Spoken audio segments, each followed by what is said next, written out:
That perfectionistic mentality really is setting ourselves up for failure because the bar is always moving. So if the bar hmm is always moving, how are you ever going to achieve and have a sense of achievement that you've reached your goals?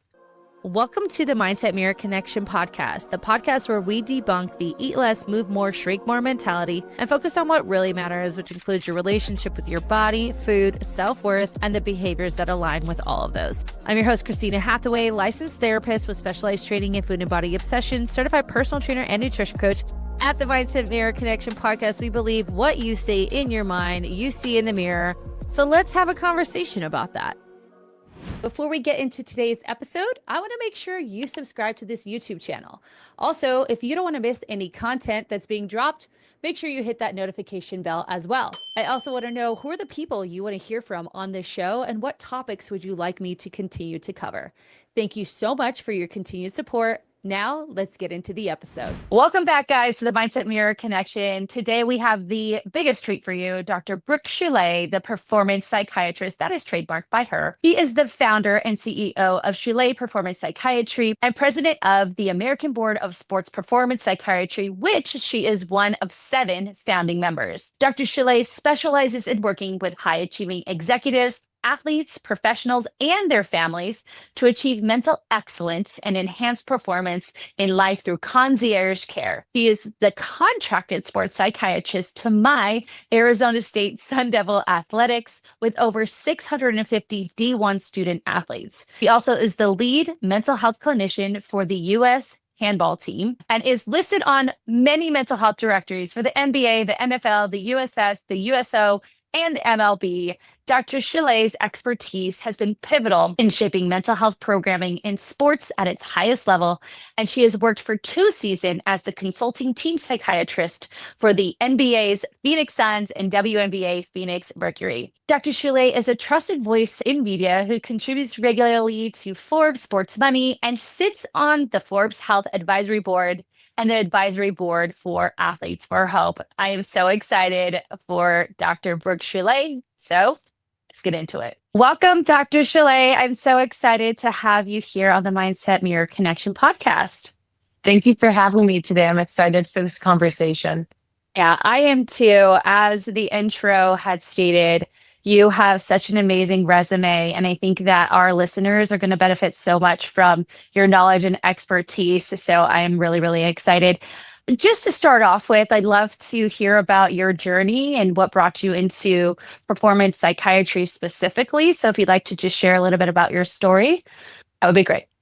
Yeah, absolutely. So I'm a 3rd-generation psychiatrist. So my mom and grandpa are child and adolescent psychiatrists, and I had always knew I wanted to start a group practice that was focused on concierge psychiatry. So we bring care to the person, whether it's in home or they come to our office virtually. And then I ended up falling into the sports world because a lot of athletes that didn't want to be seen in a traditional office setting were reaching out for appointments for themselves at home or for their children actually at home so that the parent wouldn't be sitting in the waiting room.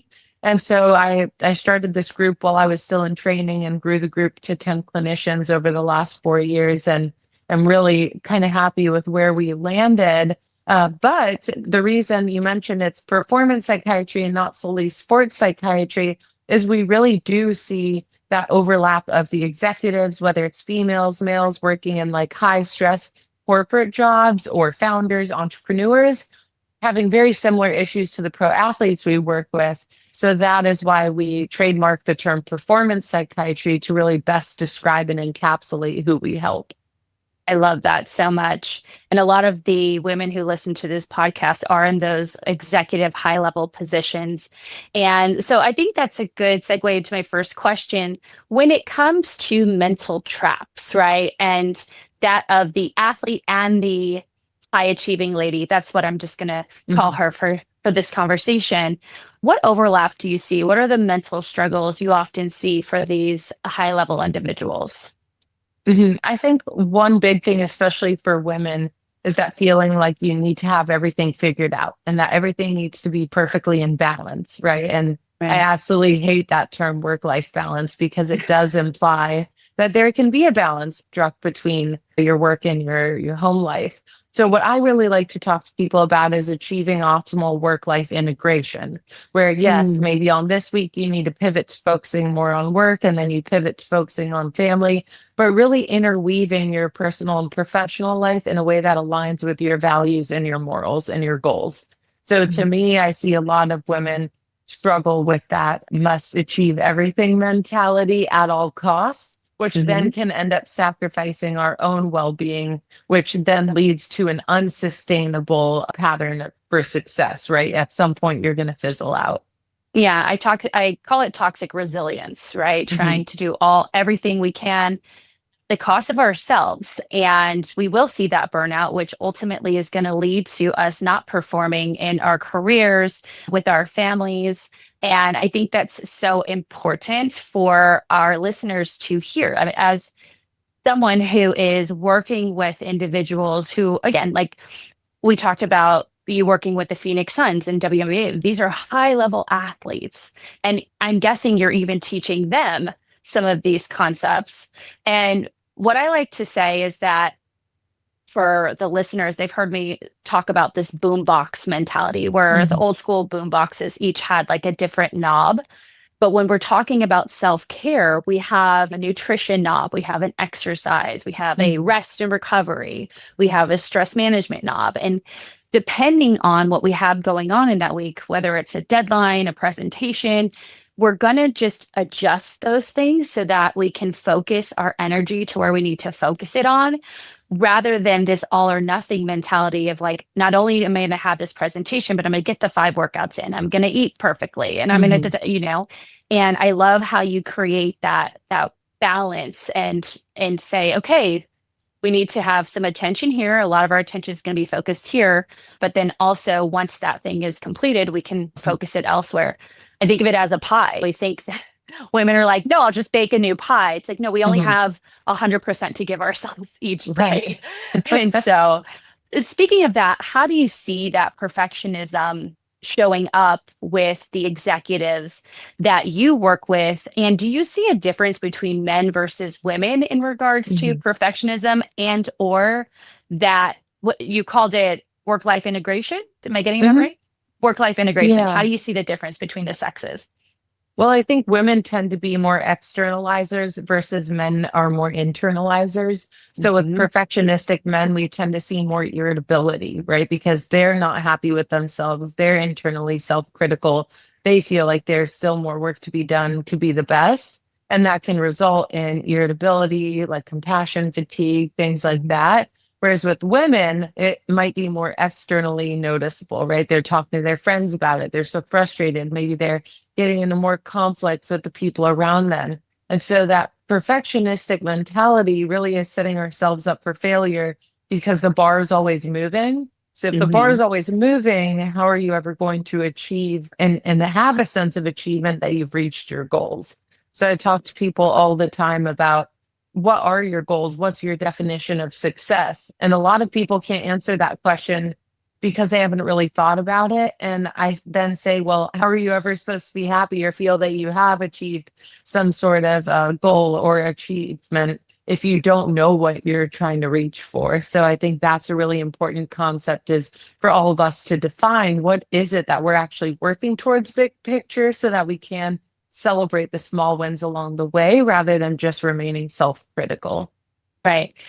I absolutely agree with everything you said. Those small wins along the way, I think, help build our confidence. Whereas a lot of people kind of think there's going to be this motivation or this willpower that will help us achieve those goals, when really it's defining the goal. And then I like to backtrack. Okay, if that goal is achieved, like what did the steps look like in achieving that goal? And then starting with those small steps and actually appreciating them and being proud of them.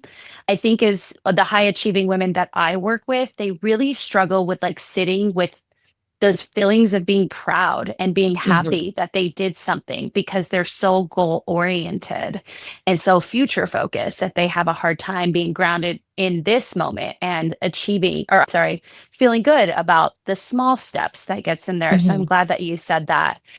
In regards to the individuals you work with, I know for me, rest, recovery, obviously stress management is so important. However, I find that a lot of the individuals I work with have what I call relaxation remorse, Mhm. where they feel like if they're not doing something, they almost feel antsy and uncomfortable. I'm wondering what your experience has been like with that and how you approach that individual. Oh yeah, that happens all the time. I'll always ask someone, "Can you just sit outside with a cup of coffee for 5 minutes?" And they're like, "Well, yeah, if I'm listening to a podcast, or yeah, if I'm talking with someone." And I'm like, "That doesn't count." So a lot of times that can kind of allude to a high functioning anxiety person, Mm, right? Where their mind is so on edge, or they're so tense, or they're always ruminating about something, thinking about the next thing, having that anticipatory anxiety where it is uncomfortable to sit still. And then there's also that element of I need to be productive all the time. So I feel unproductive sitting still. And I talk mhm, about the iPhone battery, right? Where if your iPhone battery is just being depleted all day, you have to do something to charge it. And what are mhm. you doing every day to charge your battery, whether that's going to the gym, doing meditation, doing yoga, go talking to a friend on the phone? You have to be able to identify those things that fill up your battery so that you can show up and have that sustainable success. Absolutely. I love the idea of the battery because we get anxiety when our phone battery goes low, but Yeah. we also get anxiety if our personal battery goes low, but we Right. allow for the latter to be normalized. And we Mhm. almost wear it as a badge of honor, right? Like, look at how I push through, or I'll sleep when I'm dead. But the body begins to break down. And when I see, that's when someone comes to me. And actually, I just had a conversation with someone earlier today. She's like, "Oh, yeah, I just broke out in hives. I just broke out in a rash with all of these things going on in her life." And we obviously went back to, okay, how can we take care of you? You know what drives my clients absolutely crazy is they're eating clean and doing all the workouts, but they don't see the weight budge. Their sleep is all over the place. Their hormones are through the roof and they feel like they're going crazy. Yeah, it's frustrating because 9 out of 10 times it's something hormone related that no one's looking at. It's perimenopause, menopause. Our biology internally has shifted, but no one's changing the strategy as far as approach. What if perimenopause support included like therapeutic guidance, nutrition, exercise, and hormonal support all in one place? Seriously, it would be great if you didn't have to track down like 10 different experts just to feel like yourself again. That's why I created the Mindset of Menopause and have partnered with Dr. Jordan Trapp to create a comprehensive plan to your hormonal health. Together, we are making medical insight meet emotional strategy. So your symptoms make sense, your plan actually works, and your power comes back online. This isn't just support, this is your comeback season. Click below for more information. One of the things that I work with a few surgeons, and the concept of perfectionism, I think that a lot of individuals think, like surgeons specifically, they strive for perfection. And one of the things that we've talked about is not perfection, because when they're trying to be perfect, that's actually when they get in their head and they do not perform to their best, right? And we've talked about this concept of excellence. What would excellence look like? And so you had already talked about finding the small wins. What are some other like mental skills, if you will, that you help your patients with in regards to managing that perfection? Mhm. A lot of times perfectionism comes with rumination, right? So we're Mhm. worrying about something, we're trying to internally problem solve, self-criticism, self-doubt, all those different things. And so I really ask my patients to pause and categorize their worries as productive or unproductive. So, I mean, our patients are super intelligent and intellectual. So that's a good exercise for them. It feels like they are doing something productive. So an Mhm. unproductive worry is something that no matter how many hours you spend thinking about, you can't do anything about it. So if I think, oh, my brother is mad at me, I could spend 2 hours thinking about it. I could spend 10 hours thinking about it. There's nothing productive that's changing or that I'm problem solving. A Mhm. productive worry might be, I have a test coming up on Monday. I'm really nervous. I'm having a lot of anxiety about it. Well, I can convert that worry into something productive by studying, by preparing. There's something to be done with that worry. So when they can really master that skill and take a step back, be self aware that they're having some sort of rumination, and then categorize it appropriately, they can have a better kind of control over their mental cognitive bandwidth. Absolutely. The word that stood out is control. It's like, what is in my control? What is out of my control? And what can I influence? Right. And I love the way you said that, like productive versus unproductive. I think a lot of the women listening, if you're listening, take that, write it down. That is a great little nugget of truth and something that can be incredibly effective because like you said, we tend to sit there and think about things that really are just interfering with us actually performing or succeeding, or they interfere and almost sabotage what we're ultimately doing. And it's that self-fulfilling prophecy of I fear it, I fear it, I fear it. I'm constantly thinking about it. That interferes with my actual behaviors and outcomes that only makes that belief about myself worse. And so I love that little technique. That's fantastic. What about yourself? What are things that you do? Obviously, you have a team, you're on many boards, you have the NBA, the WNBA teams. I mean, you're a busy lady. What are some of the things that you use for yourself to kind of manage your own internal noise? Yeah, I really practice what I preach. And so I am, despite all the different things I'm involved in, I live a really low stress life. Like I have a toddler. I'm currently 7 months pregnant, even though you can't tell because you only see my head. Yes. But there's definitely a lot of things going on, and not to mention the business and my own personal brand and my own patient care. So I really practice what I preach. I maintain a super meticulous calendar. That to me is like the ultimate thing that I have control over. And really, that's the thing that I work with my patients on, especially those who own their own businesses.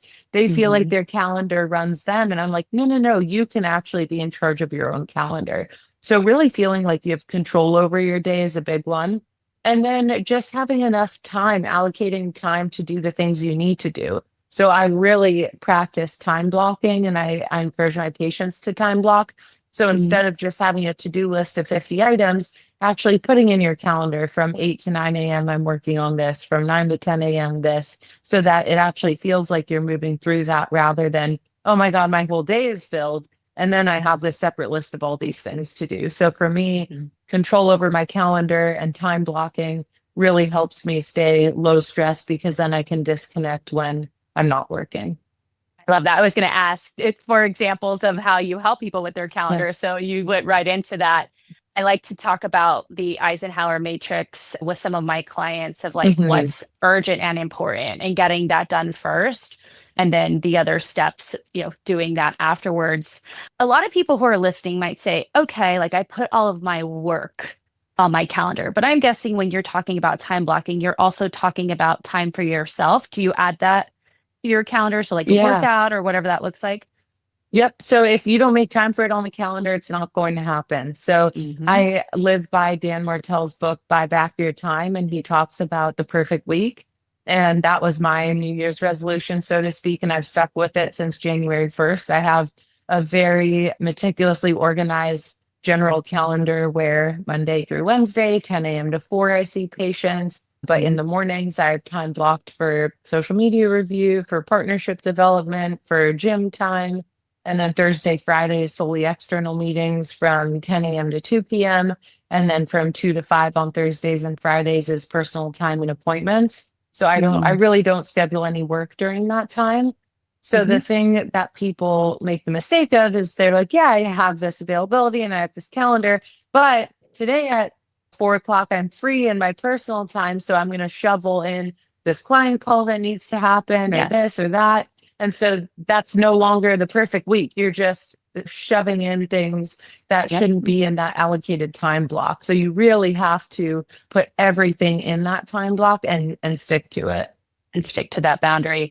You're the fourth person to tell me about this book. I'm in a entrepreneur group with some names you probably know, like Cynthia Sassy, Robin Patterson. I don't know if you know any of these gals, but they're local here in Arizona. And that's where this book has come up. So now I'm going to buy it. I will also link it in the show notes below because it has really helped a lot of the entrepreneurs, the women that I work with. I think for women specifically, this is one of our biggest challenges, whereas you'll see your male counterparts end their day at 1 and go golf. Like they're going to do that.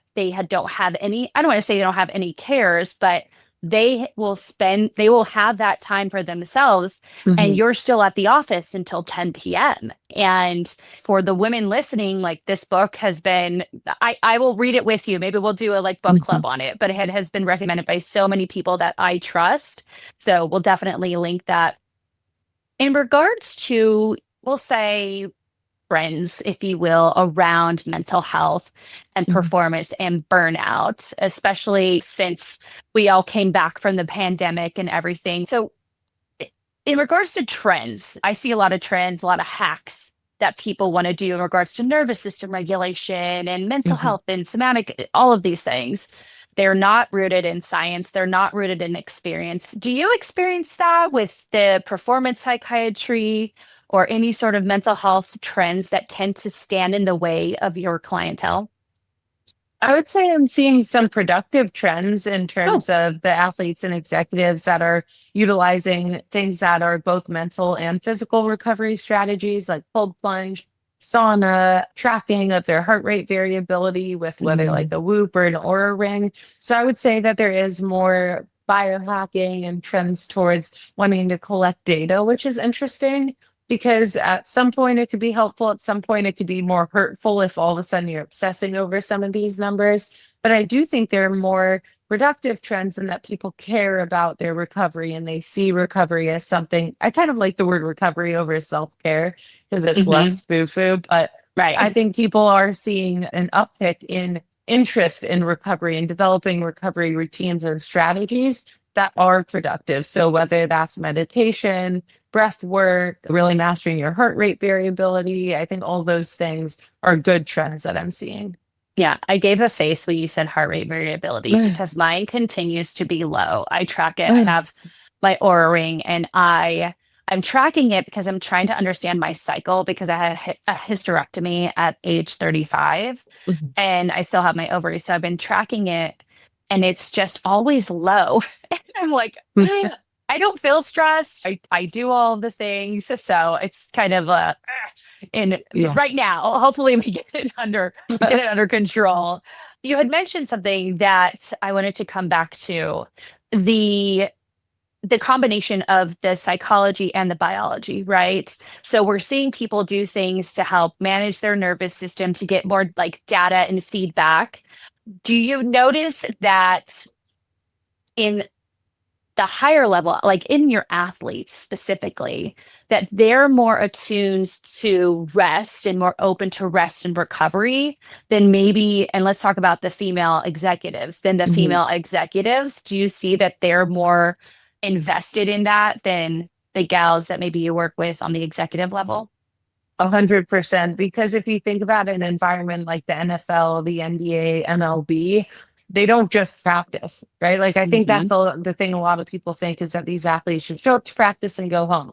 They show up, they stretch, they warm up, they weight train, they're on the physical therapy table, they are getting massage, they're in the hot tub, cold plunge. Like I would almost argue they do more recovery things than actual practice time to keep their bodies healthy. So it's a part of their day, just like for executive women, part of their day is meetings. So it's just a standard part of their day is an emphasis on recovery to keep themselves healthy physically. So when female executives can kind of reframe that recovery as intentional rest to improve their performance, then I think they start to engage in it a little bit more. That's exactly why I asked. I wanted you to explain that because, again, there's that idea that I can't rest. Recovery is I'm being lazy or whatever that is. It's a waste of time. Yes, exactly. When people who are getting paid millions and millions of dollars to perform at their job and they have very specific jobs, they are incorporating this into their entire routine. So if they are doing it, ladies, you should be doing it too. So my last question is, like, where do you see performance psychiatry heading next, especially conversations around women's health and hormones and really identity? We had one of the trainers from Exos on, and they do a lot of work with female athletes, and this was a part of the conversation. So where do you see that heading to next? Mhm. Well, since our clinic was able to federally register that trademark, we own the performance psychiatry domain. But what I Love. am excited to roll out is that we're rolling out, and we actually haven't announced this yet, but we'll be announcing it soon. We're rolling out an official performance psychiatry assessment. So it's a 2.5 hour assessment that executives and athletes can go through. The ones that are like, I don't need to be seeing a psychiatrist ongoing, but I just want an evaluation and some feedback of what I can kind of put into action in my day-to-day life. And that's really the direction I see things, is that kind of like executive that doesn't have the time for weekly 50-minute appointments, but hey, I want to come in one time, get a thorough assessment. Where can I do better? And then take that information and apply it.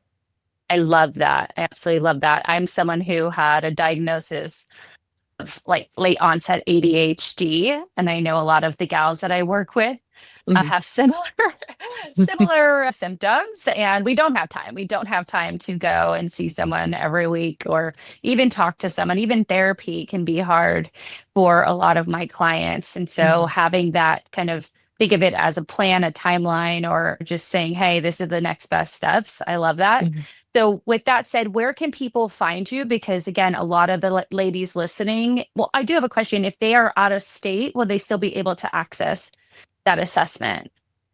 Yes, if they're in a state I'm licensed in. So I'm licensed in 5 or 6 states. So if they're like in one of those states I'm licensed in, I'm happy to see them. Otherwise, I could point them in like the next closest direction in their state.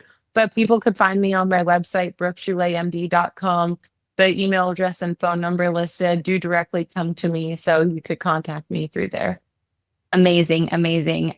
This has been incredibly helpful. I know that a lot of the ladies listening are going to walk away with so much in regards to just reminding them like your recovery, your health is so incredibly important in regards to your performance. And also kudos to you. I love that you trademarked the performance psychiatry and just all of the accolades that you've accomplished. I think that is just so wonderful. So congratulations. Thank And you. congratulations on your second child. Yes, thank you so much. And thanks for having me on today. I really enjoyed it. Thank you guys. I hope that you found that so interesting. I definitely did. If you haven't already, make sure to give us a follow anywhere you're listening to this podcast, or subscribe to the YouTube channel if you're looking at my face.